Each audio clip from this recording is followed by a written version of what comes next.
Héréditaire, en fait, l'idée, c'est que par définition, la personne porte depuis sa naissance dans son ADN constitutionnel un des deux allèles mutés, donc il y en a un des deux qui est rouge, et donc il suffit seulement d'un deuxième événement pour muter l'autre allèle et aboutir à le développement d'une tumeur. Et donc, c'est la grande différence d'un cancer héréditaire, c'est que comme vous le voyez, c'est des cancers qui sont du coup souvent plus précoces, plus jeunes, et c'est des personnes qui font plus de cancers que dans la population générale.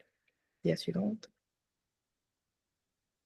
Alors, là, donc, il y a une grande particularité dans le cancer de l'ovaire, et mes collègues par la suite vous expliqueront, mais souvent, dans le cancer de l'ovaire, on regarde la génétique de la tumeur, ça c'est une chose pour avoir accès à certains traitements, et on peut aussi regarder la génétique de l'individu. Donc, la grande différence, c'est quand si vous êtes confronté au cancer de l'ovaire, c'est qu'on va vous parler de la génétique de votre tumeur, qui est une génétique uniquement, qui n'est pas transmissible, qui permet d'avoir accès à des médicaments, et on va vous parler de la génétique qui pourrait parfois, dans certains cas, expliquer l'hérédité du cancer de l'ovaire. La suivante. Donc, en règle générale, le cancer n'est pas une maladie héréditaire. C'est rarement héréditaire, le cancer. On considère aujourd'hui que plus ou moins 5 à 10% seulement sont liés à des mutations génétiques, donc à une anomalie génétique qu'on porte depuis la naissance et qu'on risque de transmettre de génération en génération, que ce soit par les hommes ou par les femmes. Le cancer des ovaires, le séreux papillaire, c'est une particularité. On considère qu'au sein des cancers séreux papillaires des ovaires, c'est plus ou moins 20% pourraient être d'origine héréditaire. Et on voit sur le côté les différents gènes qui, quand ils sont mutés, favorisent plus au cancer de l'ovaire. Et donc, c'est un des cancers, parmi tous les cancers, celui de l'ovaire est celui qui a sans doute la plus haute prédisposition héréditaire. Alors, le cancer héréditaire, quand y penser, donc pour le cas particulier des cancers des ovaires, on y pense quand c'est des cancers de l'ovaire séreux de haut grade. On y pense aussi quand il y a d'autres types de cancers associés, que ce soit chez la personne elle-même ou dans sa famille, comme par exemple un cancer du sein, un cancer du côlon ou encore un cancer de l'utérus. On y pense bien sûr, donc, comme on a dit, plusieurs cas de cancer ou au sein d'une même famille. La suivante. Voilà. Le cancer héréditaire, quels gènes sont impliqués? Alors, il y a des gènes, c'est un peu la particularité ces derniers temps de la génétique, c'est que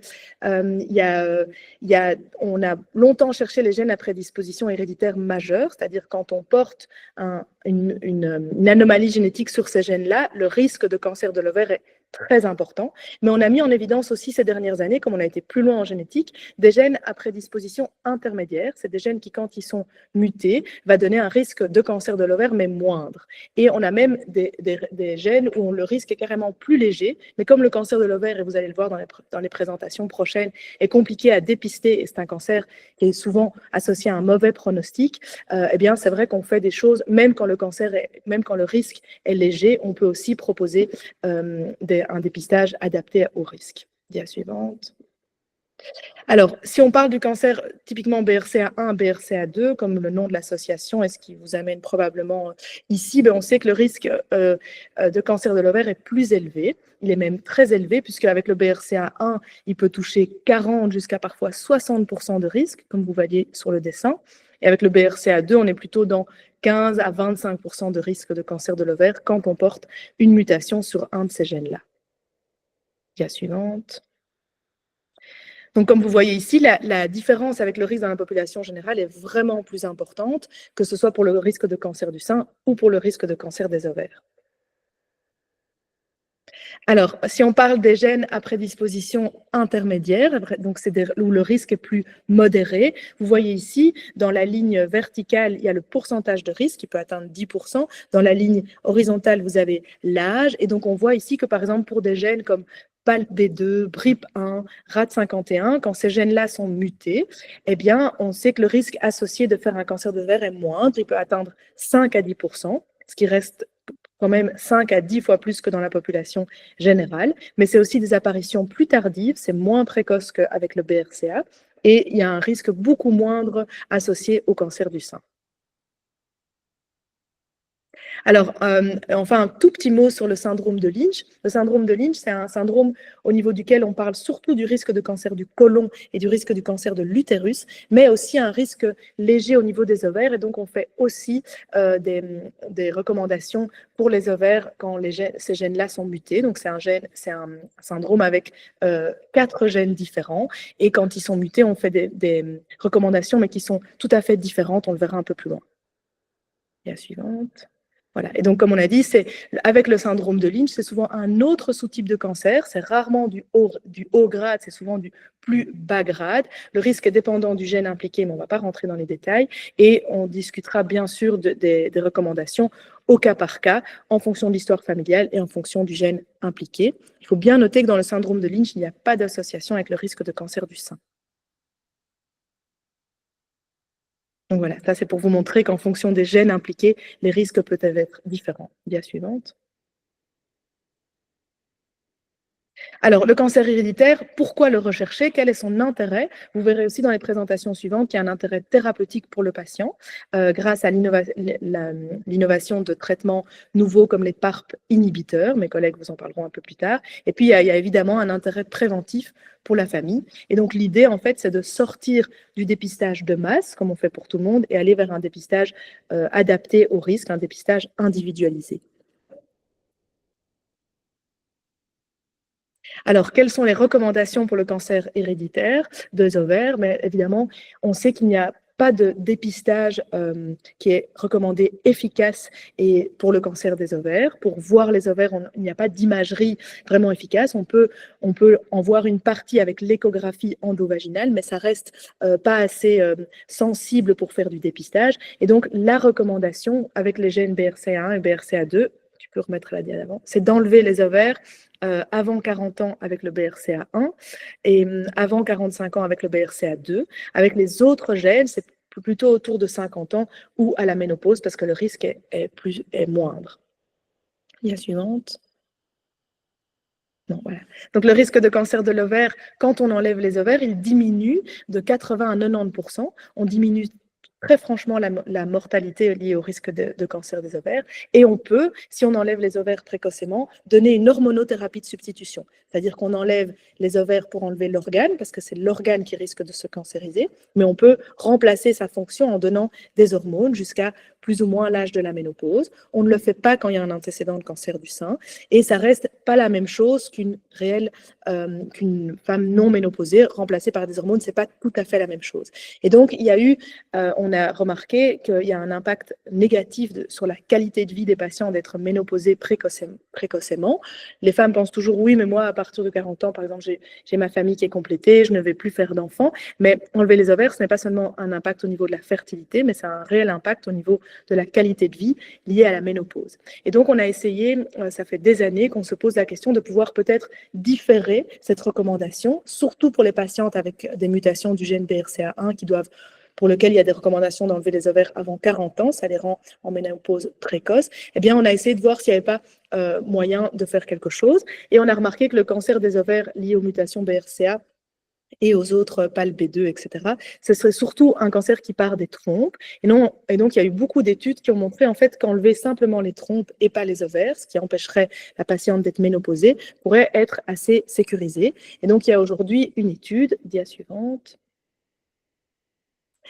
qui a ouvert mondialement, qui s'appelle TubaWisp. Donc, c'est l'étude qui est basée sur déjà certains résultats qui sont très prometteurs et qui montrent, tu peux cliquer, qu'en enlevant uniquement les trompes et 5 ans après les ovaires, on peut avoir une meilleure qualité de vie et permettre d'être quand même sécurisé par rapport au risque de cancer des ovaires.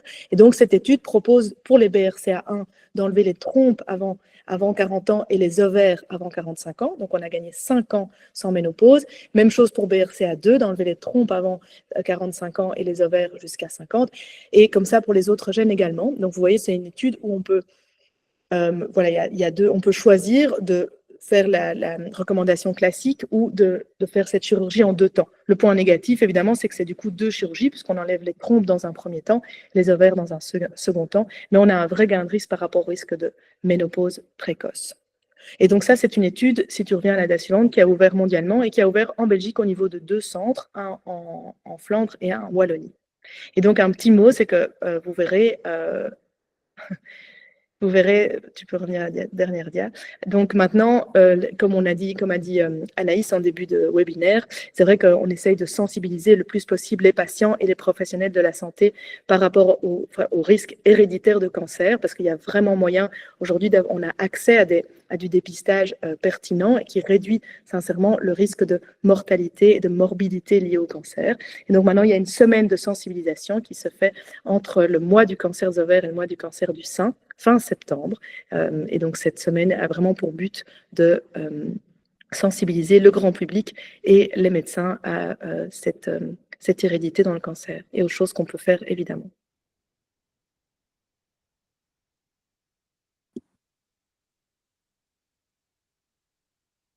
Pour moi, c'est fini, Christelle. Parfait. Merci, Dr. Hopkins. On va passer donc à l'intervention du Dr. Kridelka. Est-ce que vous nous entendez? Est-ce que votre micro fonctionne? C'est parfait. Voilà, je vous cède la parole. Aussi on vous entend très bien. C'est parfait. Merci à vous pour l'invitation.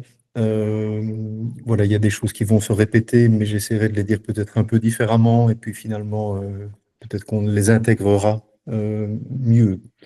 Vous m'avez demandé de parler des symptômes de la prévention et de la prise en charge des patientes atteintes d'un cancer ovarien. On peut passer la dia suivante, qui est une maladie qui a une mauvaise réputation.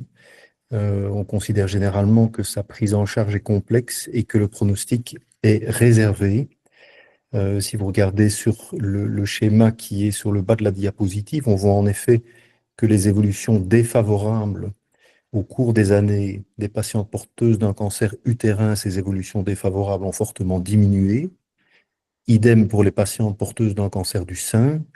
Par contre, pour les patientes porteuses d'un cancer de l'ovaire, on voit une espèce de stabilité dans le temps, un petit peu désespérante, avec des événements défavorables qui restent stables et assez fréquents. Diapositive suivante. Toutefois, il y a des progrès majeurs qui ont déjà été faits, il y a des progrès qui peuvent encore être faits, et j'aborderai ça selon 3 axes. La première, c'est qu'une meilleure connaissance des symptômes précoces pour pouvoir convenablement référer les patientes, c'est-à-dire bien référer les patientes, ne pas référer de manière abusive, mais ne pas louper une situation à risque, est important de partager tout ça avec nos collègues médecins et médecins de première ligne. Il faut pouvoir adopter une prévention vis-à-vis de toutes les patientes et des patientes à risque. Il y a des moyens pour ça. Et ensuite, je crois profondément dans l'intérêt d'une centralisation des traitements et d'une optimisation de la prise en charge des patientes à chaque étape. Diapositive suivante. Alors, on parlait avant du cancer ovarien comme une maladie de pronostic défavorable à court terme. On voit déjà que des progrès majeurs ont été faits, puisque maintenant, quand un diagnostic est posé, souvent on accompagne encore ces patientes dans leur trajet de soins 1 sur 2, 5 ans plus tard. Et on voit que dans les centres les plus réputés, comme Maessen chez Andreas Dubois, ou bien le dernier sur la diapositive, c'était à Lille chez Éric Leblanc, on voit des médianes de survie qui avoisinent les 100 mois. Et donc, même si ça est encore loin d'être parfait, bien entendu, il y a déjà des avancées qui ont été faites et de vraies possibilités, après une première phase de traitement, de retourner vers une qualité de vie et un mode de vie qui soit un retour quasi à la normale pour une période prolongée. Diapositive suivante. Alors, on abordera donc successivement reconnaître les symptômes qui sont souvent non gynécologiques, la prévention dans la population générale, puis dans les populations à risque majoré, et la prise en charge selon différents points. Diapositive suivante.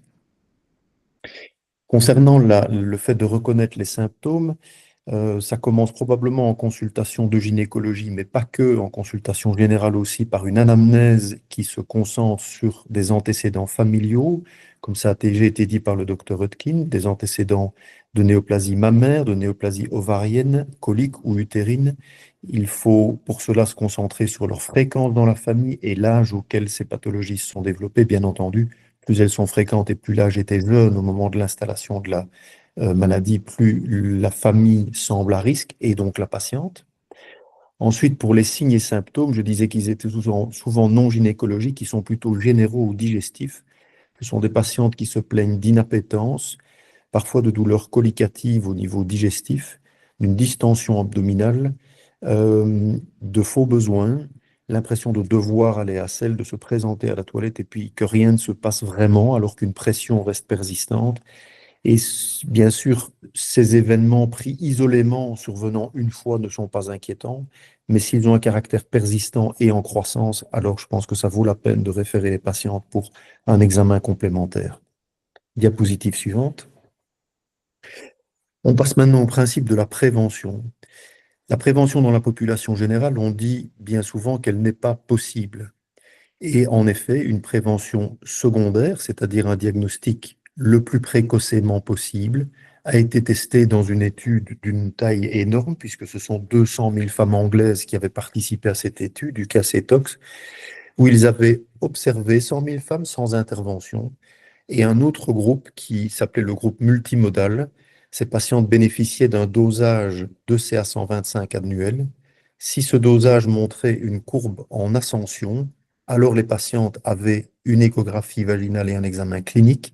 Et si les 3 examens étaient jugés suspects, alors les patientes bénéficiaient d'une laparoscopie. On a constaté dans ce groupe suivi de manière multimodale qu'on posait des diagnostics plus précocement. Et toutefois, quand vous regardez les courbes d'évolution des patientes à droite, vous voyez que les courbes sont superposées et que donc ce diagnostic légèrement plus précoce n'a pas de bénéfice en termes d'évolution favorable ou défavorable des patients. Donc oui, la réponse reste aujourd'hui qu'il n'y a pas de prévention secondaire pour le cancer de l'ovaire dans la population générale. Toutefois, diapositive suivante, il existe des possibilités de prévention primaire qui ne sont souvent pas suffisamment connues ou comprises, qui sont le fait de mettre l'ovaire au repos. Alors l'ovaire est au repos de 2 manières, soit quand il y a une contraception œstroprogestative ou avec des progestatifs puissants. Ce sont des contraceptions qui permettent de mettre l'ovaire au repos qu'on appelle en ovariostase, ou bien pendant la grossesse et l'allaitement, où là, il y a une ovariostase également prolongée. Eh bien, si des patientes, regardez le schéma que j'ai repris ici, par 100 000 femmes, on détectera 28 cancers de l'ovaire chez des patientes qui n'ont pas pris de pilule ou pendant des durées relativement courtes, contre 15 par 100 000 femmes chez un groupe de patientes qui auraient pris une contraception œstroprogestative qui met l'ovaire au repos pendant au moins 10 ans. Donc ça, c'est une première possibilité pour les patientes dans la population générale. Diapositive suivante. Maintenant, comme l'a dit le docteur Rutkind, on a pris progressivement conscience, diapositive suivante, qu'une majorité des cancers de l'ovaire débutaient en fait dans la trompe.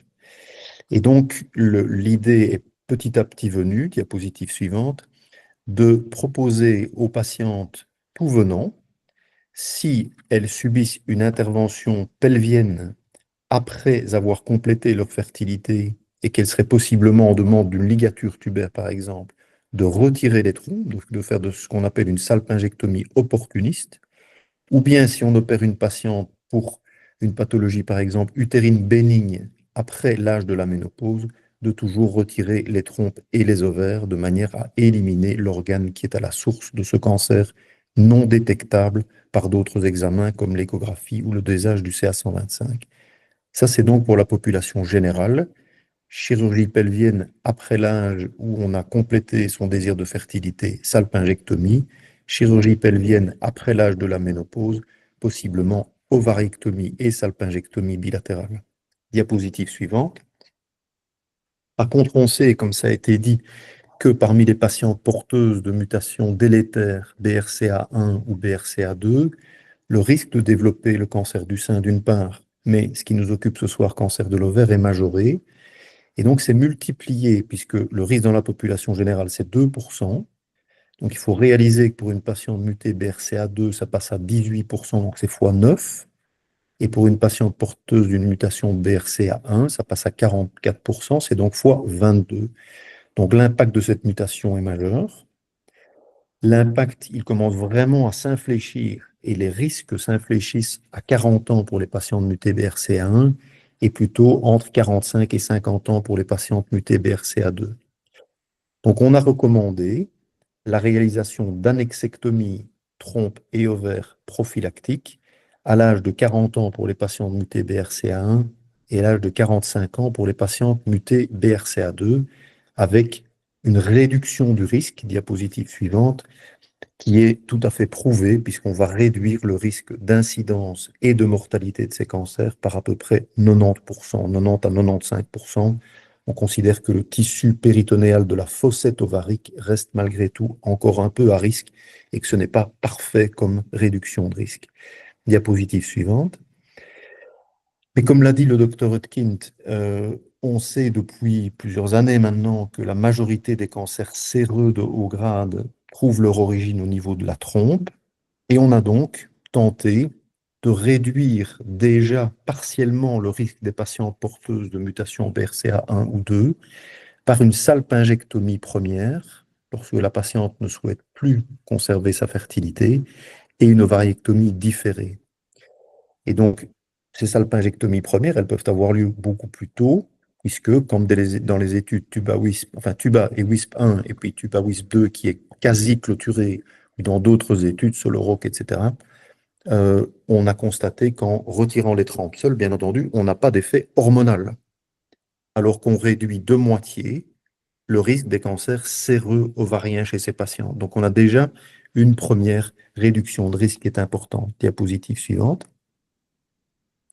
Ça, ce sont toutes les études qui sont en cours, si vous vouliez pouvoir les revoir. Diapositive suivante. L'étude qui va arriver en Belgique bientôt s'appelle l'étude Fimbri-Ménop, qui est issue de Lille. Et là, ils ont déjà une banque de données importante où, après avoir retiré les trompes des patientes et différé l'ovariectomie à l'âge de la ménopause, ils n'ont pas eu de cancer ovarien incident durant la période entre la salpingectomie et l'ovariectomie. Et donc, on épargne à ces patientes une ménopause précoce qui n'est, comme le docteur Hutkind l'a dit, pas un événement banal, puisque pour certaines d'entre elles, un cancer du sein préalable empêche une hormonothérapie de substitution.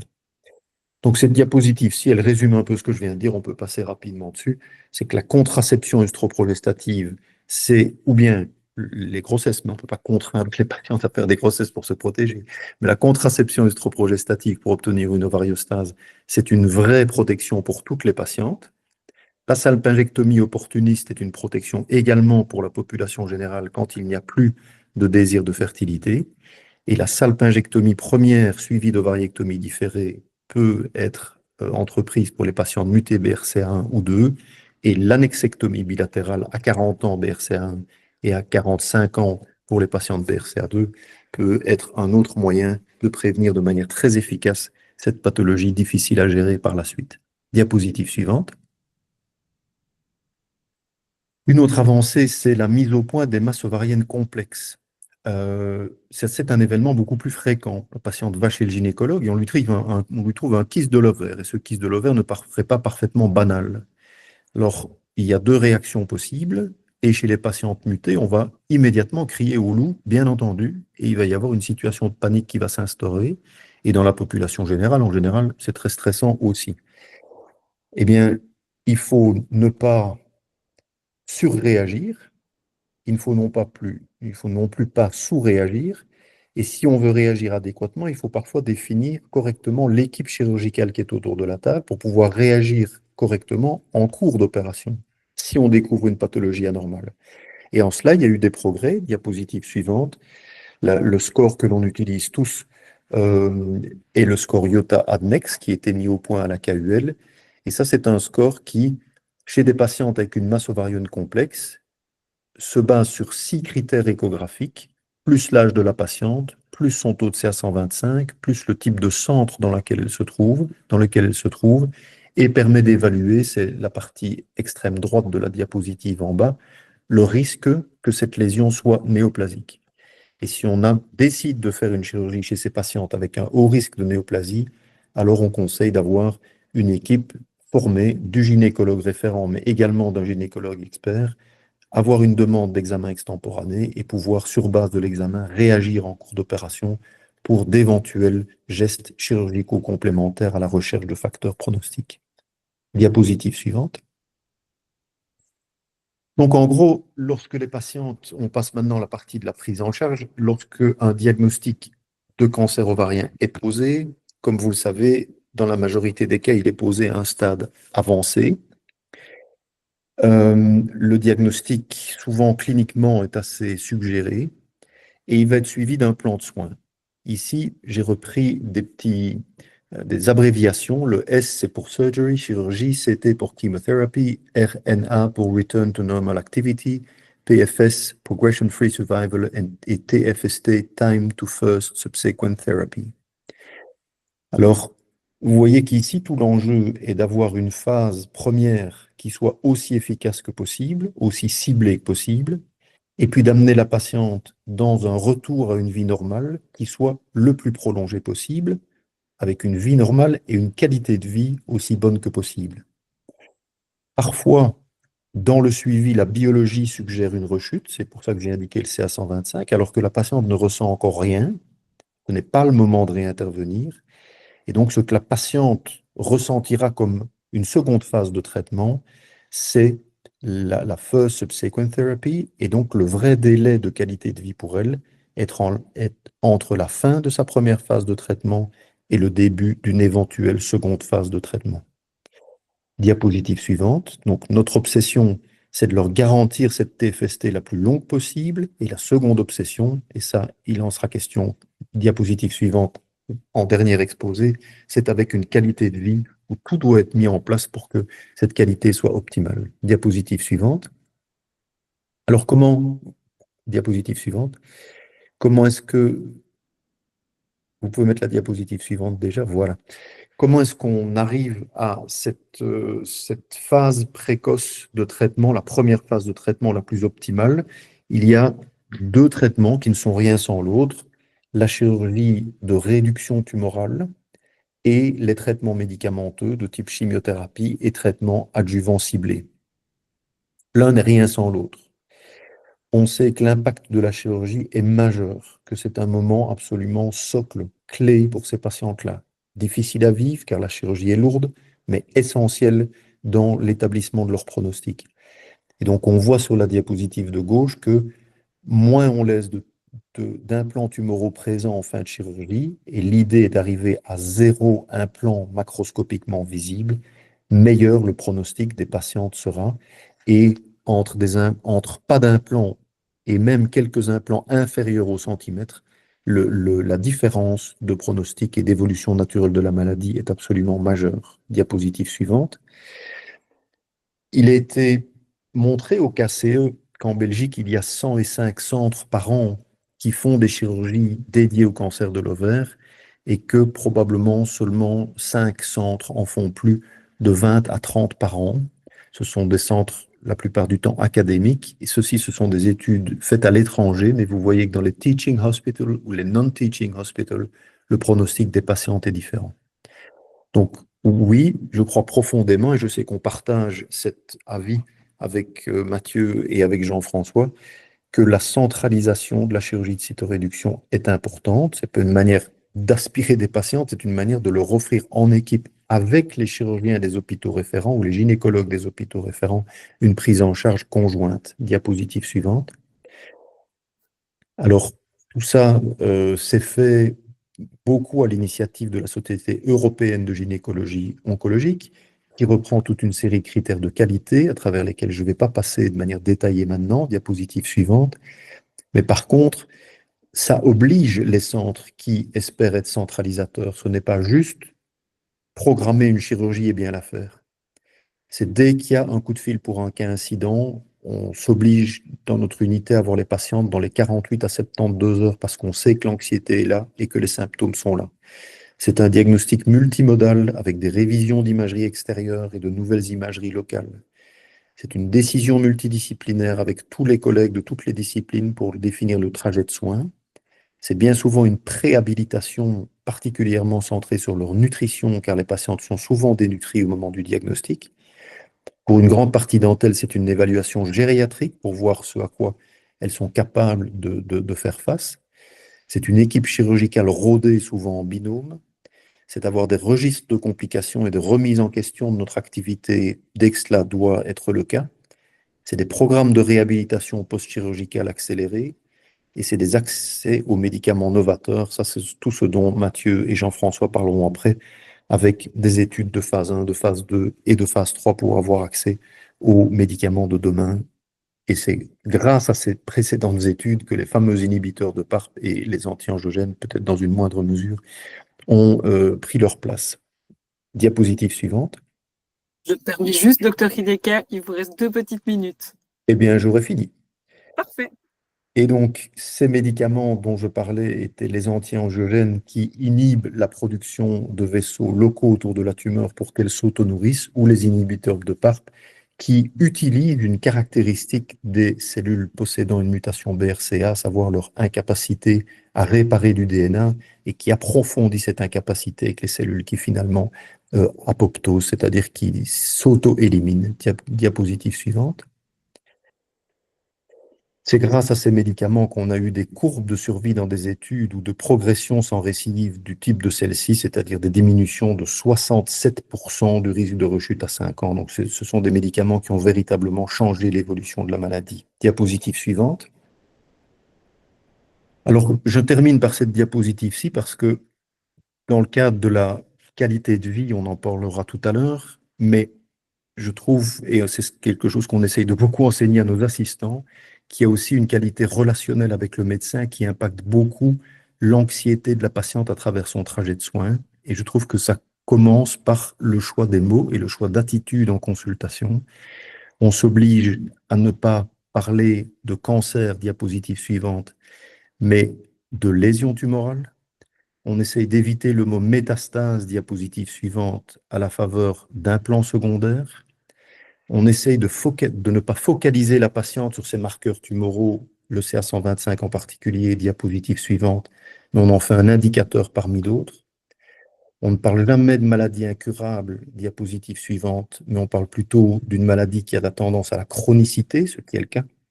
Et on évite le terme soins palliatifs, diapositive suivante, à la faveur d'un traitement symptomatique. Voilà, en mettant tout cela en œuvre et tous ces éléments ensemble, diapositive suivante, j'ai l'impression qu'on peut offrir aux patientes une prévention ou un soin lorsqu'elles sont atteintes de la maladie de haute qualité, changer leur évolution, diapositive suivante, et souvent faire un long trajet de soins avec elles. Voilà, je vous remercie pour votre attention. Un tout grand merci. On va donner sans tarder la parole au docteur Leux et au docteur Bourrin pour la suite de la présentation. Est-ce que vous nous entendez?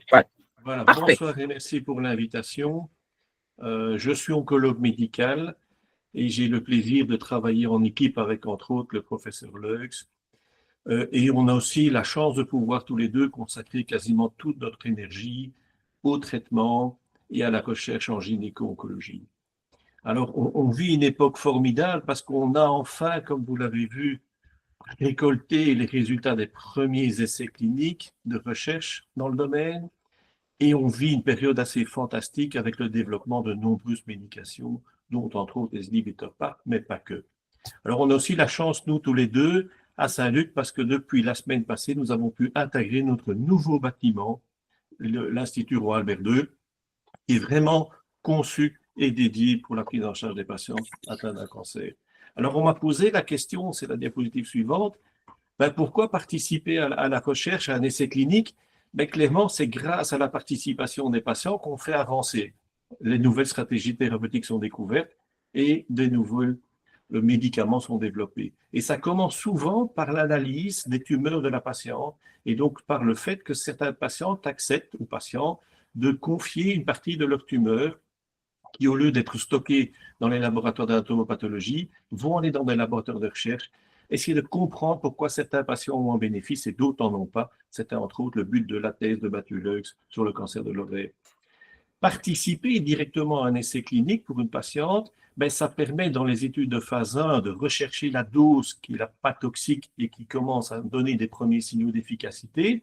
Dans les études dites de phase 2, on va réellement mesurer cette efficacité Et dans la phase 3, on va la comparer au traitement standard. Et c'est comme ça qu'on va avoir un nouveau standard thérapeutique qui soit chirurgical ou médicamenteux. Il y a un bénéfice potentiel direct pour les patientes qui participent à l'étude clinique parce qu'elles ont, avant tout le monde, accès à un traitement potentiellement améliorant leur pronostic vital. Et puis, il y a un bénéfice pour la communauté. Alors, dans la stratégie que l'on va développer ici dans cet exposé relativement court, c'est la diapositive suivante. On va parler un peu de l'historique, si je peux avoir de la diapositive. Voilà, appliqué du développement au niveau des inhibiteurs PARP. La grosse nouveauté, c'est l'émergence des anticorps drogues conjugués. Ça, c'est, je pense, la nouvelle révolution en oncologie médicale. On va vous remontrer et vous démontrer la pertinence de la centralisation de l'activité chirurgicale et puis surtout une innovation qui est cette chimiothérapie intrapéritonéale. Diapositive suivante. Alors, ce qui clairement a changé le profil de pronostic des patients atteints d'un cancer de l'ovaire, c'est la découverte des inhibiteurs PARP. Et ça passe avec une vieille observation qui était assez peu intuitive, c'était celle de remarquer, ceci est une courbe de survie que vous voyez le plus à gauche. Au-dessus, c'est la courbe des patients qui sont mutés par BRCA. En dessous, celles qui ne sont pas mutées. Et vous voyez que finalement, elles ont un pronostic de vie qui est meilleur. Alors, on a essayé de comprendre pourquoi. Et dans le cartoon, comme on dit en mauvais anglais, du milieu, vous avez un graphe qui va correspondre à chaque barre verticale à un patient, en fait, à l'évolution de sa charge tumorale. On mesure les tumeurs et on va mesurer la variation de taille. Quand ça va vers le bas, moins 100, c'est une réponse complète. En dessous, le patient répond. Si vous dépassez le 0, ben c'est une maladie qui est progressive. Le patient présente une augmentation de la taille de ses lésions. Et vous voyez que dans les patients qui sont représentés en bleu, qui sont BRCA mutés, il y a beaucoup plus de patients qui présentent des réponses et beaucoup plus de réponses complètes. Et ça, c'est important. Alors, Daphné vous a déjà dit tout à l'heure qu'en fait, ces mutations BRCA, on va les retrouver grosso modo chez un quart à un cinquième des patients si on prend les mutations germinales et les mutations somatiques. Diapositive suivante. Alors, la science derrière tout ça, c'est en fait PARP comme BRCA sont appliqués dans la réparation de l'ADN. Il y a plusieurs anomalies qui peuvent apparaître et une des anomalies qui peut se passer au niveau de notre ADN, ce sont des cassures double brin. Et donc, cela doit être réparé. Et souvent, ça va se réparer par ce qu'on appelle la recombinaison homologue. C'est-à-dire qu'on va utiliser l'autre chromosome pour aller servir de base pour pouvoir dupliquer et réparer le patrimoine génétique qui a été abîmé. Si jamais cette méthode de réparation n'est pas disponible, il y a un système de rescue qui a été prévu dans nos cellules, c'est le système PARP, qui va synthétiser et puis après, avec toute une stratégie d'essai-erreur, une réparation ad integrum de l'ADN également. Et donc, qu'est-ce qui va se passer lorsque j'ai une cassure double brin? Si jamais je mets un inhibiteur PARP, le deuxième mécanisme dont je viens de vous parler ne va pas fonctionner. Alors, soit dans les cellules normales, vous avez ce système de recombinaison homologue qui fonctionne parfaitement bien, et alors la cellule va survivre. Si jamais il y a un déficit, la cellule va mourir. Diapositive suivante. Sur base de ce mécanisme-là, l'industrie pharmaceutique a développé un médicament qui va donc inhiber ces PARP, et le tout premier, c'était l'olaparib. Alors les patientes, maintenant au début du siècle précédent, ont dans le cadre d'une étude de phase 2, accepté de participer, et ce que vous voyez ici, ce sont en fait la survie de ces patientes, sans rechute, qui avaient présenté une récidive de leur cancer d'ovaire, qui avaient reçu à nouveau un sel de platine comme chimiothérapie, qui avaient répondu et chez qui on allait donner ou pas l'olaparib. Et vous voyez que la courbe en rouge, qui sont les patientes qui ont reçu l'olaparib, clairement, plus de 2/3 de ces patientes ont un bénéfice, et ce bénéfice est clairement statistiquement significatif. Évidemment, lorsqu'on a cette étude-là, les autorités de régulation veulent qu'on fasse des études de phase 3, randomisées à grande échelle, et c'était ça, l'étude SOLO 1, qui est la diapositive suivante, où vous voyez clairement, avec un long recul, ce sont les reculs qui ont été présentés en 2023 lors d'une conférence européenne d'oncologie. Vous voyez sur cette courbe clairement de nouveau l'olaparib qui va donner un bénéfice jusqu'à 27%, donc entre un quart et un tiers des patients ont clairement un bénéfice. Ce bénéfice, vous le voyez, il est rapide après la chimiothérapie d'induction, donc il va prévenir la récidive précoce. La récidive va être plus tardive, ce qui est important, parce qu'en oncologie, pour recommencer une chimiothérapie à base de platine, il y a ce fameux délai des 6 mois, et au-delà d'un an, on peut même reprendre un traitement de chirurgie et de chimiothérapie comme lors du diagnostic initial.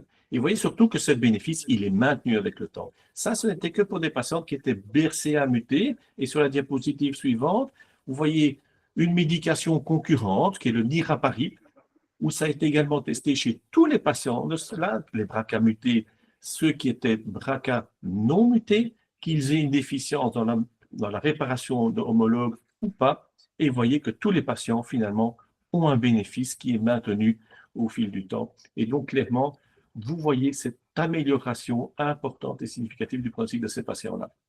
Diapositive suivante, la nouvelle révolution, c'est ce qu'on va appeler le cheval de Troie. Ce sont tous ces anticorps reconjugués, et ça, c'est vraiment la révolution, c'est-à-dire qu'on va amener une chimiothérapie directement dans une cellule grâce à un anticorps qui va reconnaître spécifiquement une structure qui se trouve à la surface de la cellule tumorale. C'est ce qui est représenté dans ce cartoon. Il y a déjà plusieurs médications qui sont remboursées, diapositive suivante, et accessibles dans le monde, pas tous en Belgique malheureusement, et vous voyez que ça va cibler différentes cibles, soit R2, soit TROP2, FR-alpha, le facteur tissulaire ou la nectine. Chaque fois avec différentes molécules de chimiothérapie, mais ça c'est du détail, parce que le mécanisme d'action est toujours le même. Et sauf si on se concentre sur les molécules, et c'est la diapositive suivante, qui ont déjà montré une certaine activité en oncologie, il y a 2 médications qui sont reconnues et remboursées aux États-Unis et pas encore en Europe ni en Belgique. Ce sont les médications qui vont cibler R2-nœud. Et regardez par exemple dans un autre cancer, qui est le cancer de l'endomètre, jusqu'à 85% des patients vont avoir un bénéfice. Et dans le cancer de l'ovaire, celle qui exprime beaucoup de R2-nœud, jusqu'à 63% des patients ont un bénéfice en termes de réponse après plusieurs lignes de traitement. Le tisotumab vedotin, ça reconnaît le facteur tissulaire et c'est efficace dans les cancers du col de l'utérus. Mais vous voyez sur le cartoon de droite qu'il y a beaucoup d'autres récepteurs qui sont présents, avec TROP2 et B7H4 qui est promis un grand avenir de même que Claudine 6. Mais ce qui est déjà d'actualité dans le cancer de l'ovaire, ce sont les anticorps reconnaissant le FR-alpha. Diapositive suivante. Et vous voyez que ceci est un médicament qui s'appelle le MIRF, mirvetuximab survenstatine, c'est très compliqué, on l'appelle Elaré du nom commercial, qui a été testé chez les patients qui présentaient une récidive en ayant les 6 mois post-traitement initial. Et vous voyez que ces patients reçoivent une autre chimiothérapie qui présente 16% de taux de réponse, mais avec le MIRF, on augmente ce taux de réponse à 42%, soit un quart de patients présentent une réponse supplémentaire. Et ceci a un impact sur la survie sans progression et également sur la survie. Ce médicament est enregistré au niveau européen et américain et il est disponible dans le cadre d'un programme d'usage compassionnel en Belgique en attendant le remboursement. Diapositive suivante. Maintenant, je laisse la parole à Mathieu pour la suite des péripéties. Merci beaucoup. Merci à tous et à Bersa Network pour l'invitation. Alors, vous nous avez donné un sujet difficile, hein, parce que, alors, en oncologie, on peut tester des molécules. En chirurgie, c'est beaucoup plus compliqué. Alors, l'ordre se fait un peu différemment. Alors, je vais vous parler d'abord des dernières innovations qu'on a fait en chirurgie. Hein. C'est moins magnifique que ce que M. Borin a montré, mais c'est probablement tout aussi important.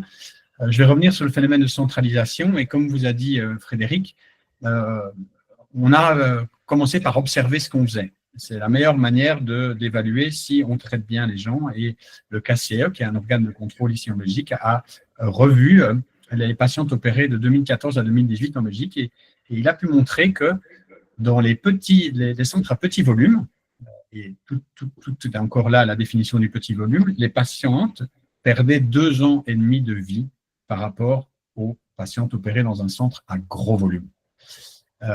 C'est sorti dans la presse, c'est pas moi qui me sors scoop, mais ça n'a pas fait beaucoup de bruit, ce qui nous a un peu surpris. Mais donc, vous voyez que la survie des patientes à 1 an passe de 80 à 60%, à 2 ans de 70 à 47 et de 5 ans à 5 ans de 44 à 28%. Donc, c'est des différences qui sont majeures, juste basées sur le nombre de cas opérés par an.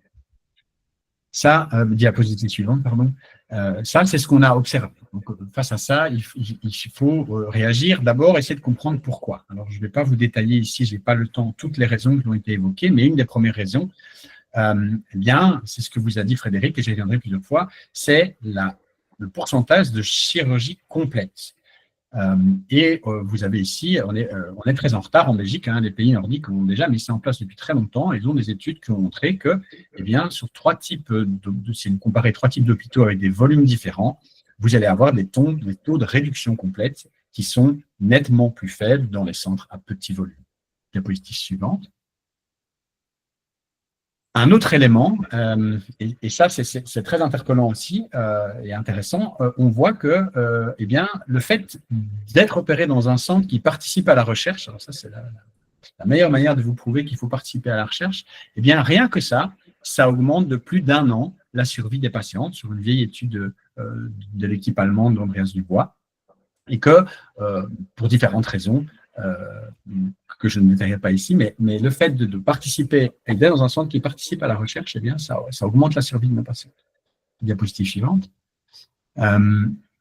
Alors, la troisième question, c'est de se dire, OK, on ne fait pas bien, on comprend pourquoi il faut avoir un gros volume, et est-ce que, comment faire pour avoir un gros volume? Eh bien, il faut concentrer les cas dans quelques hôpitaux, et est-ce que ça fonctionne? Eh bien, les Suédois, ici, nous montrent que 2 choses intéressantes sur le schéma de gauche. Vous voyez la ligne jaune, c'est la ligne après la centralisation. La ligne bleue claire, c'est la ligne avant la centralisation. Ce qui est encore plus intéressant, c'est donc vous voyez que la centralisation a amélioré la survie des patients. Sur la dia de droite, vous voyez que la ligne bleue foncée, c'est la ligne des cytoréductions décrites comme complètes après la centralisation. Et la ligne bleu clair, c'est la ligne des cytoréductions décrites comme complètes avant. Et vous voyez que pour le même acte de bonne foi du chirurgien, le fait d'avoir centralisé, eh bien, a amélioré la survie des patientes, même celles qui sont cytoréduites complètement. Diapositive suivante. Et donc, eh bien, que faire? Eh bien, comme plusieurs centres l'ont fait, dont le centre de Frédéric, eh bien, c'est s'asseoir autour de la table et dire, ben voilà, il faut qu'on s'organise, il faut qu'on centralise les cas. Et vous voyez que ici, je suis très transparent avec vous, les données chez nous, avant la centralisation, on opérait ce qui était déjà un gros volume pour la Belgique, entre 10 et 15 patientes. Eh bien, vous voyez que le fait d'avoir centralisé, d'avoir créé une prise en charge commune avec plusieurs hôpitaux a permis d'atteindre les 80 patientes opérées par an, ce qui est pas loin du standard recommandé par l'Association européenne de gynéco-onco. OK, donc c'est possible de le faire en Belgique, il n'y avait pas de raison, mais voilà, ça c'est faisable. Mais est-ce que ça va mieux pour les patients? Diapositive suivante. Eh bien, oui, on voit la même chose que les Suédois, c'est que les patientes qui sont opérées après la centralisation, eh bien, elles ont une survie qui est quasiment doublée, survie sans maladie, ce temps tellement important dont Fred a parlé, c'est-à-dire le temps sans traitement, le temps où on peut retourner à la vie normale, eh bien, elle a été doublée rien que par le fait que les patientes ont été centralisées. Et de la même manière, les patientes décrites comme cytoréduites complètement après la centralisation, elles vont mieux que celles qui étaient décrites comme cytoréduites complètement avant la centralisation. Diapositive suivante. Donc, ça, c'est des données qui sont réalisées uniquement avec l'acceptation des patientes d'avoir joué le jeu, de s'être déplacées et d'avoir accepté qu'on enregistre leurs données. Alors, l'autre grosse innovation qu'on développe en chirurgie, ce n'est pas quelque chose de nouveau, mais c'est en train d'apparaître en gynéco. Et je reviens aussi sur ce que disait Frédéric, qui vous disait notre obsession à nous, chirurgiens du cancer de l'ovaire, c'est de ne pas laisser de maladies visibles dans le ventre. Parce que malheureusement, tout ce qu'on a pour opérer, c'est nos yeux, on n'a pas de microscope et donc on se bat pour au moins se dire on ne voit plus rien, mais on suspecte qu'il doit rester de la maladie parce que microscopiquement, il y avait des cellules qui flottaient. Et ce qui confirme cette impression malheureusement qu'on a, c'est que la majorité des récidives, vous voyez ici des patientes qui récidivent, ça va être au sein de l'abdomen, dans le péritoine, dans 80% des cas.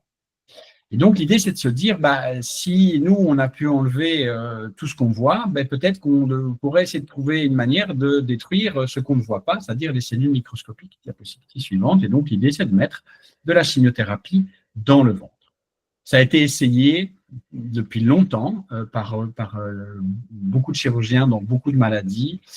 Ça relevait plus de la recette de cuisine que de l'étude clinique, mais vous voyez qu'il y a beaucoup de littérature, mais qui, pour nous, n'est pas du tout valable parce que manquait de randomisation avec des recettes différentes, avec des températures différentes. Dia suivante. Alors, comment on fait pour mettre au point une technique? Eh bien, on commence par retourner à la base et on demande de nouveau aux patients d'accepter de tester avec nous différentes doses pour voir quelle est la dose qu'on peut donner sans être toxique et la dose qui est la plus efficace. Donc, des études de pharmacocinétique. On a montré que le fait de chauffer le liquide qui se trouvait dans l'abdomen avait un effet délétère sur les cellules tumorales et augmentait la pénétration de la drogue au sein des cellules tumorales. Et vous voyez que si vous regardez, ce papier, il date de 1982, donc ce n'est pas quelque chose de récent, mais tout ça a pris beaucoup de temps parce que on avait très peur, sur des chirurgies déjà lourdes, d'alourdir encore le geste. Diapositive suivante. Docteur Leuk, si vous voulez, il vous reste 2 petites minutes. Je crois que comme Frédéric, j'y serai tout juste. Et donc, on a depuis 2018, et là, ça a été la grosse révolution, on a pour la première fois une étude qui ressemblait presque à une étude d'oncologie, presque aussi bien que Jean-François, où on a vraiment tiré au sort les patientes. Alors ça, c'est très dur, et ça, on remercie les patientes qui acceptent de faire ça, parce que malheureusement, la seule manière d'avoir la réponse, c'est de tirer au sort et d'équilibrer les groupes de manière à ce que la seule différence entre les deux, ce soit le fait d'avoir eu de la chip ou de ne pas l'avoir eu. Diapositive suivante, ça a été fait sur 245 patientes et on a mis en évidence, il faut repousser un coup parce que j'ai fait une animation, mais c'est toujours foireux les animations. On a remarqué, je vous spoil, que les patientes allaient nettement mieux et restaient plus longtemps sans récidiver et surtout avaient une amélioration de leur survie globale, ce qui n'est pas fréquent dans ce genre d'études. Maintenant, c'est un petit nombre de patientes et donc on veut confirmer ça. Diapositive suivante. On veut être sûr qu'on doit le mettre systématiquement pour toutes les patientes. Dans la première étude, c'était seulement les patientes qui avaient d'abord reçu de la chimio et puis avaient été opérées. Maintenant, il y a 2 études qui sont maintenant terminées et on remercie, entre autres chez nous, les 40 patientes qui ont accepté de rentrer dans l'étude CHIPI, qui sont des études qui ont étudié dans d'autres situations. Donc, dans l'étude CHIPI, on étudiait ou bien avant, ou bien pendant, ou bien après la chimio. Et dans l'étude de VIPEC 2, on étudiait la chip chez les patients qui les sont opérés frontline. Donc, on attend maintenant, avant d'en faire un standard, les études sont fermées, le recrutement vient de se terminer. On espère avoir les résultats dans 2 ans et peut-être faire de la chip un nouveau standard dans les cancers de l'ovaire. Diapositive suivante. Et donc, je me permettrai de conclure. Je sais que, voilà, on a dû dire beaucoup de choses en peu de temps, mais il y a plein de choses, comme on vous a montré, qui sont en cours.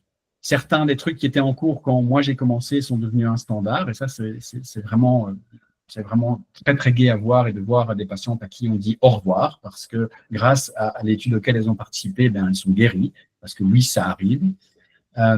La participation des patients dès les premières étapes de la recherche est capitale et on en a besoin tous les jours, des biopsies tumorales et du sang et même des selles maintenant pour étudier le microbiote et les patients acceptent et on les en remercie.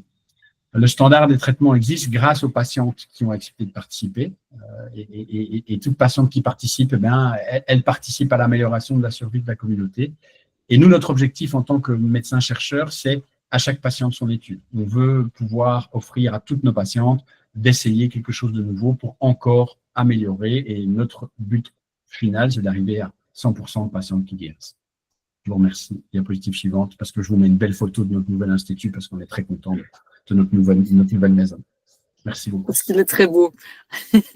Un tout grand merci pour votre intervention.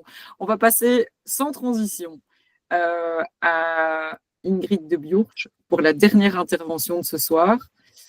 Alors, Ingrid, je vois qu'il est déjà 21h08. Si on veut avoir un petit peu de temps pour les questions-réponses, je te demande de faire le... Je vais essayer de parler vite. Voilà, tout à fait, c'est ça. Tu as bien compris le message.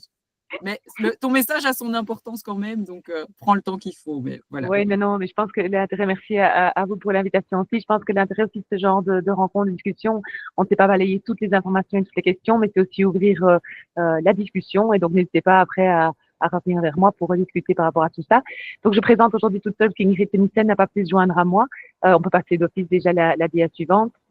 L'idée est de présenter aussi aujourd'hui tout ce qui était soins de support et oncologie intégrative. Ingrid est plus centrée sur ce domaine-là. Moi, je suis plus spécialisée au niveau de la kiné, l'accompagnement au niveau kiné, activité physique.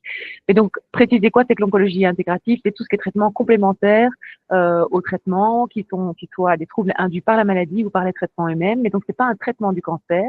Et ça se fait évidemment en collaboration avec les autres équipes. La suivante. Toutes ces techniques sont toujours des techniques qui doivent être validées. Donc, on ne fait pas de l'oncologie intégrative avec tout et n'importe quoi, même si on sait que quand on fait face à la maladie, les patientes ont souvent une envie d'essayer de chercher des solutions de tous les côtés. Il faut pouvoir l'entendre et le réfléchir avec elle aussi. C'est important pour ne pas être toxique ou éventuellement faire des erreurs au niveau des traitements. Faire attention aussi que les patients ne se perdent pas dans des dépenses exorbitantes pour des choses qui ne sont pas prouvées et qui ne vont possiblement pas les aider. Donc, c'est accompagné pour viser l'efficacité et la sécurité et évidemment ne jamais remplacer les autres thérapies anticancéreuses qui sont prouvées et connues comme traitement conventionnel. Bien suivant.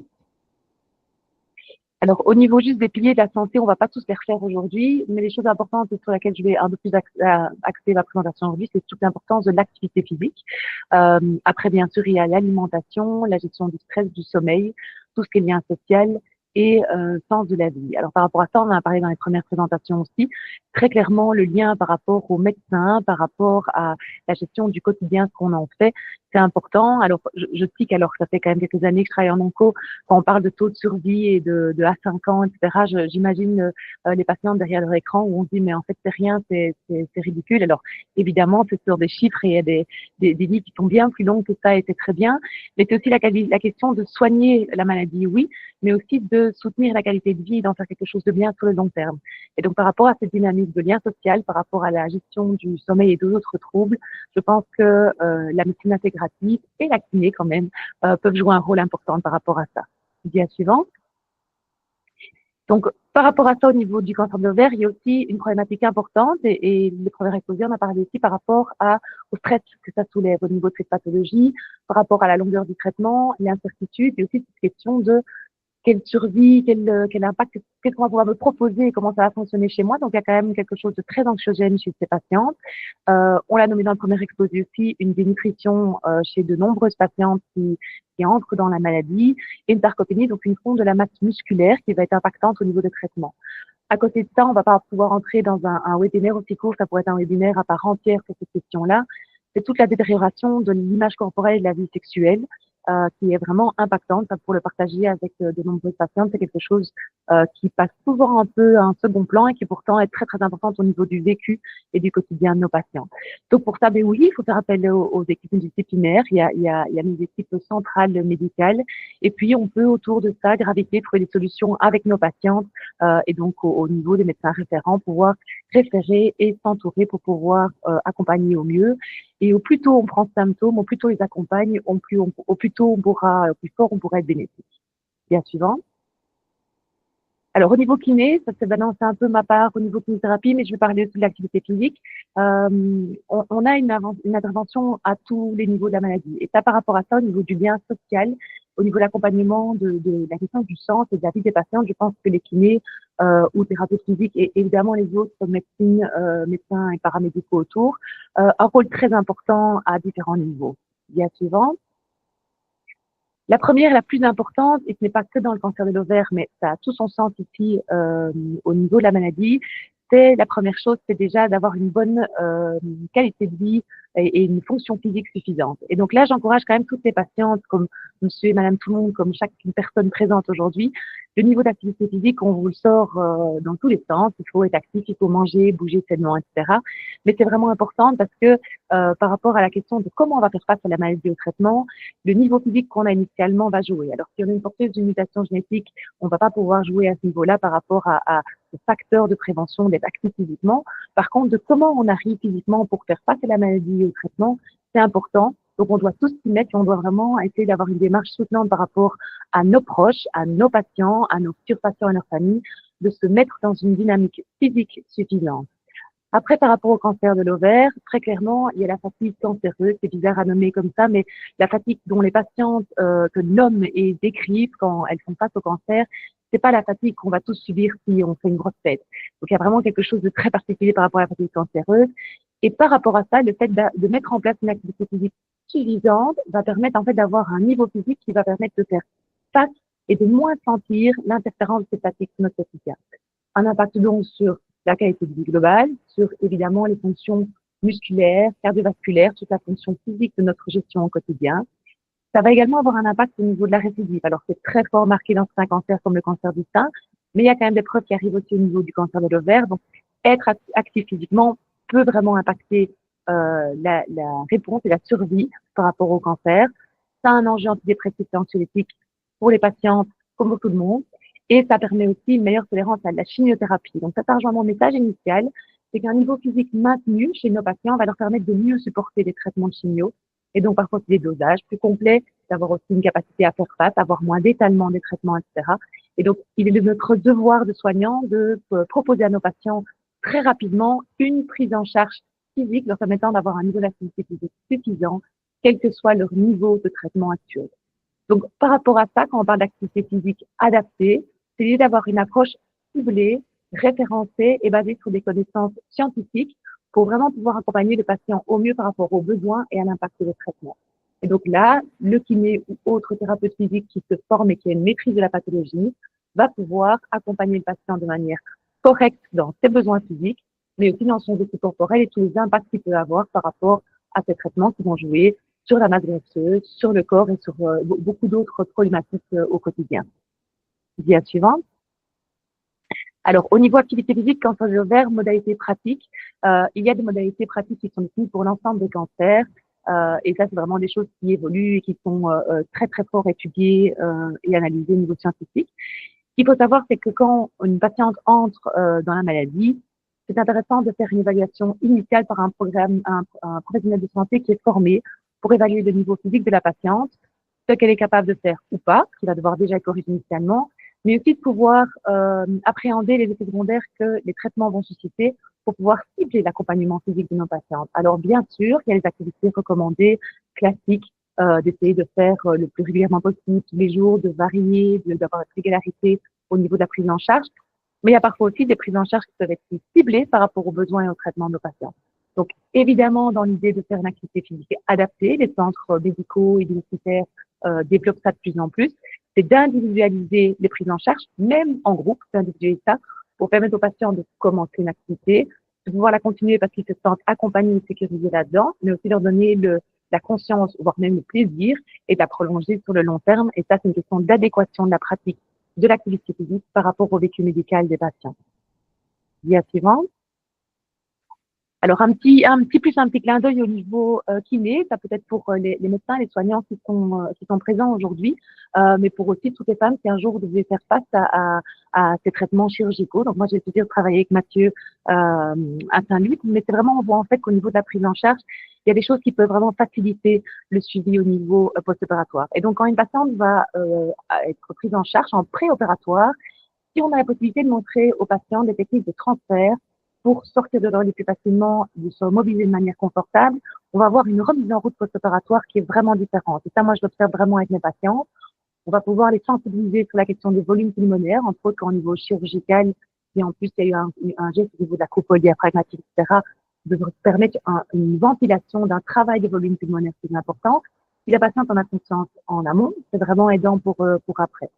Enfin, la question de la sciande abdominale, quand on ouvre les patientes avec une laparotomie complète, les patientes en post-opératoire avec la gaine qu'elles vont porter, etc., perdent quand même une certaine conscience de leur ventre. Si on a pu travailler avec elles, la conscience, c'est une séance de kinésithérapie pour leur montrer comment leurs muscles fonctionnent, comment les muscles transverses protègent au niveau de l'hypertraction abdominale, etc. On va pouvoir vraiment leur permettre une mobilisation en protection et en confort en post-op, mais aussi leur permettre de redémarrer beaucoup plus vite, de faire un travail abdominal et de leur réamener une activité physique suffisante beaucoup plus tôt. Donc ça, c'est vraiment pour le court terme hospitalier, c'est plus ciblé, mais je trouve que ça vaut la peine aussi de d'en parler à nos patientes avant qu'elles soient opérées. À plus long terme, c'est quelque chose qu'on essaie de développer de plus en plus, c'est qu'il y a quand même pas mal d'inconfort au niveau de nos patientes à distance de chirurgie.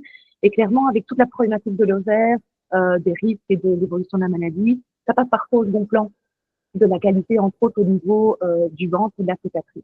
Et donc, par rapport à ça, les kinés peuvent vraiment avoir une présence dans la mobilisation douce mais précoce au niveau abdominal et à plus long terme, etc., travailler aussi les cicatrices qui sont à la peau, donc la cicatrice de la parotomie qui est importante, mais à l'intérieur, beaucoup de tensions qui vont être marquées. Alors, petit clin d'œil, on a encore parlé avec Mathieu tout à l'heure, à distance d'une chirurgie, il ne faut pas espérer en tant qu'iné lever les grosses adhérences qui ont été faites par la chirurgie, etc. C'est pas réaliste de penser ça. Par contre, dans la pratique, on voit vraiment, et ça, moi, j'ai pu le voir avec beaucoup de patients, le travail de mobilisation des tissus, de d'étirement et d'assouplissement de la sangle abdominale et du ventre, de manière générale, peut vraiment aider les patients, peuvent aussi améliorer par rapport au toucher, par rapport à la posture, d'avoir quelqu'un qui retouche et qui remonte les sensations au niveau abdominal, c'est conseillé. Il y a évidemment aussi des risques au niveau lymphodème, s'il y a eu une chirurgie au niveau ganglionnaire. Et donc, ces petits conseils de prévention, c'est pas long à expliquer, mais ça vaut la peine de faire aux patients. Mais surtout savoir qu'il y a lieu de faire, parce que les choses au niveau lymphatique ont beaucoup évolué ces dernières années. Et donc, les drainages lymphatiques simples que les kinés faisaient avant, c'est ça qui est recommandé. Donc, pouvoir réveiller les consciences des équipes soignantes et des patientes sur si ça arrive, qu'est-ce que je dois faire est vraiment important. Enfin, discussion plus globale aussi, mais tout ce qui est rééducation périnéale, et tout ce qui est lié à l'incontinence urinaire par rapport à des anéries et tout ce qui peut se passer à ce niveau-là pour nos patientes, la kiné peut avoir un rôle technique et d'accompagnement vraiment important. La suivante. Voilà, donc pour terminer, je reste dans le temps, je crois, Anaïs. Vraiment important de savoir que, évidemment, la question de soigner, d'accompagner et d'aider nos patientes par rapport à la vie et la survie par rapport à leur maladie, c'est l'essentiel. Maintenant, la façon dont les patientes vont traverser cette maladie et vont pouvoir faire face avec le moins de dégâts possible, le moins d'impact sur leur qualité de vie, et comme on a parlé de la période sans traitement, de pouvoir être au plus vite, au mieux dans toutes les choses qui les portent et leur font du bien, nous avons un rôle à jouer au niveau des équipes pluridisciplinaires autour de nos patients. Et donc, l'idée, c'est vraiment sur la vie active, de qualité, et jouer, si on peut aussi, évidemment, sur la question de la survie. Mais donc, il y a vivre et bien vivre, et ça, par rapport à ça, notre travail à tous qui commence déjà maintenant, bien avant tous les autres traitements. Donc voilà, merci à tous. Merci beaucoup, Ingrid. Parfait. Voilà, on arrive à la fin des différentes présentations. Je remercie en tout cas nos différents experts pour la qualité de leurs interventions. Alors, on le sait, c'est difficile d'aborder tout ce qu'on aurait voulu aborder. Donc, on a pris le choix d'avoir 1h30 d'échange pour pouvoir justement aborder les choses. Alors, ça peut peut-être parfois faire naître des interrogations, des réflexions, quelles qu'elles soient. Je tiens à vous préciser, comme ça je vous laisse le temps aussi de réfléchir si vous voulez poser l'une ou l'autre question à nos experts, que vous ne devez pas hésiter en tant que professionnel ou en tant que patient à revenir vers nous par la suite, par email par exemple, nos adresses mail sont disponibles sur le site web de l'association. Et bien sûr, si c'est nécessaire, on peut vous mettre en relation avec les différents intervenants par la suite, ou nous en tout cas venir par la suite pour vous apporter une réponse. Est-ce que quelqu'un parmi vous a une question qu'il souhaiterait poser? Je vous propose de lever la main, qu'on puisse alors du coup vous entendre.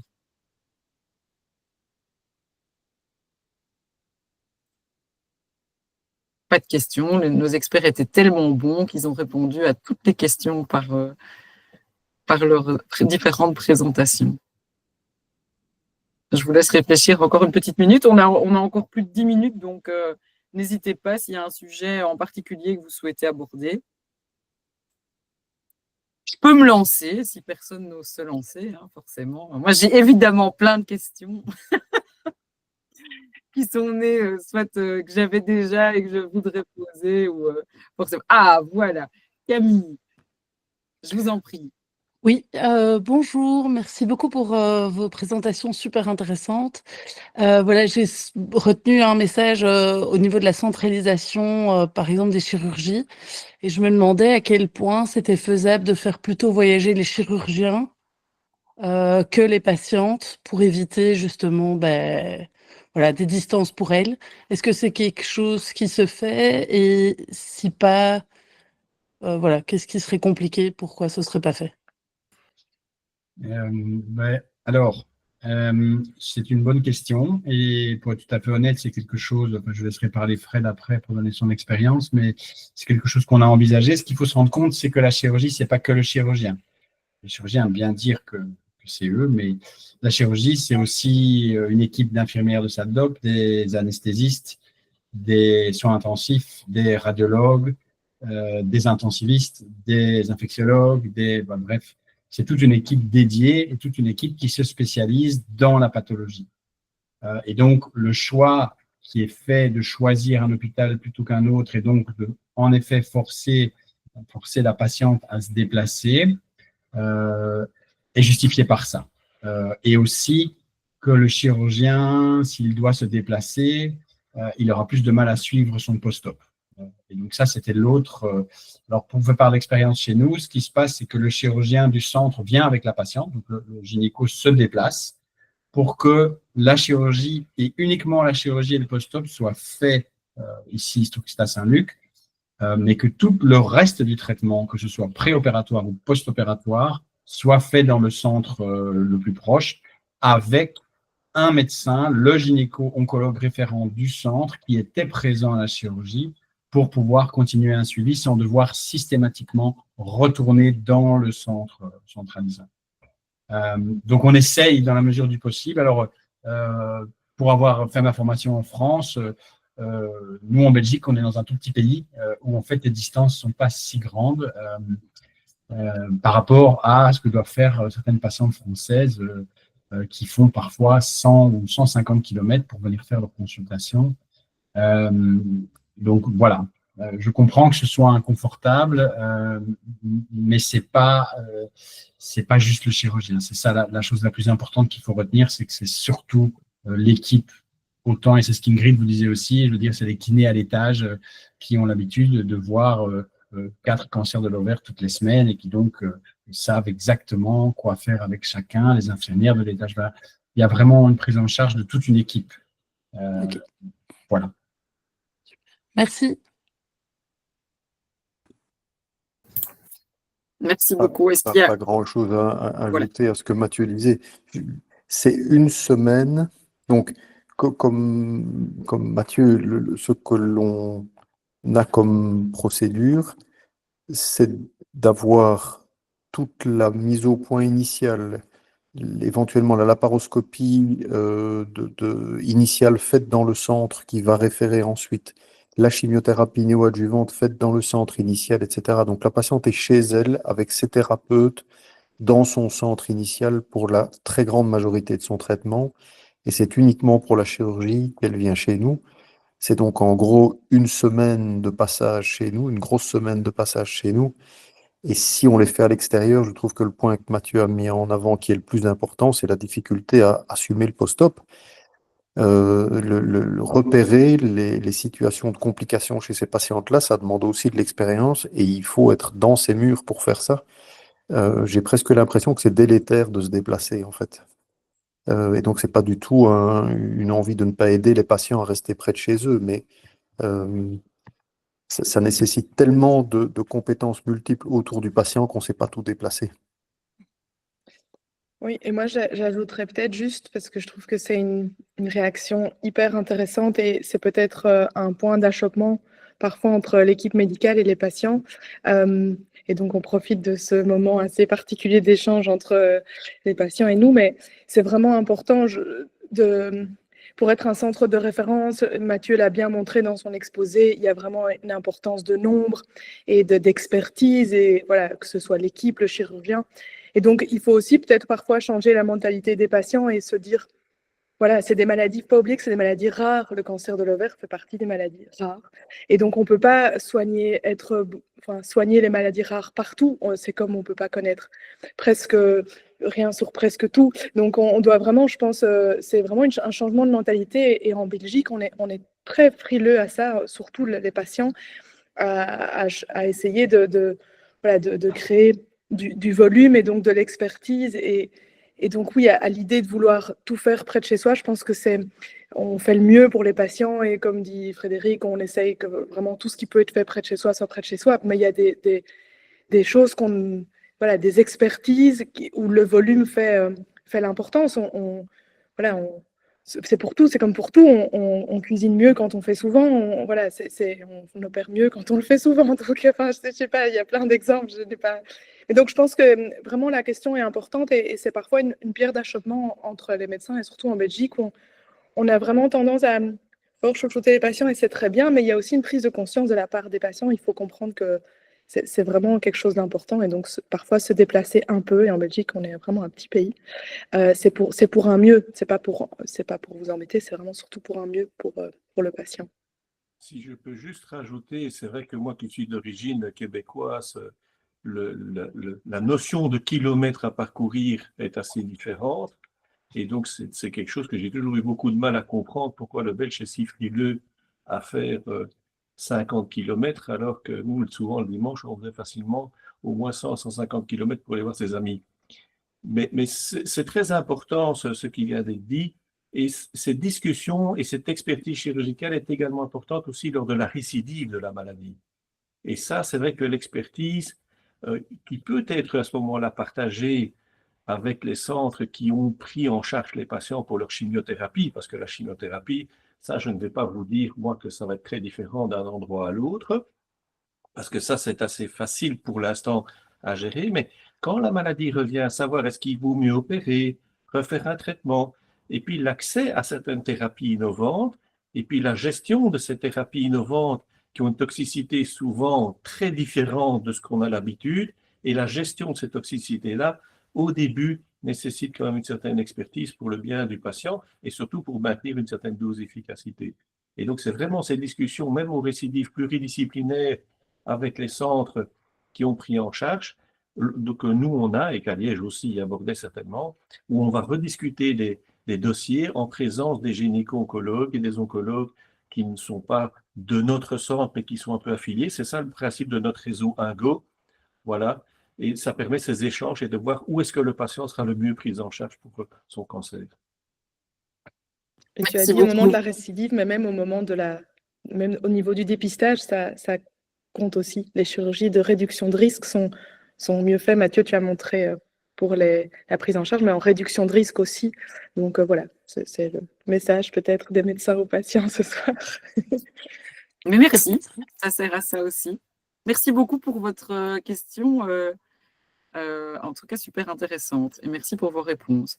Est-ce qu'il y a une personne qui souhaiterait encore, je vois que le temps file, mais je propose s'il y a encore une question de la prendre pour ne pas abuser non plus trop de votre temps. Est-ce qu'il y aurait encore une question ?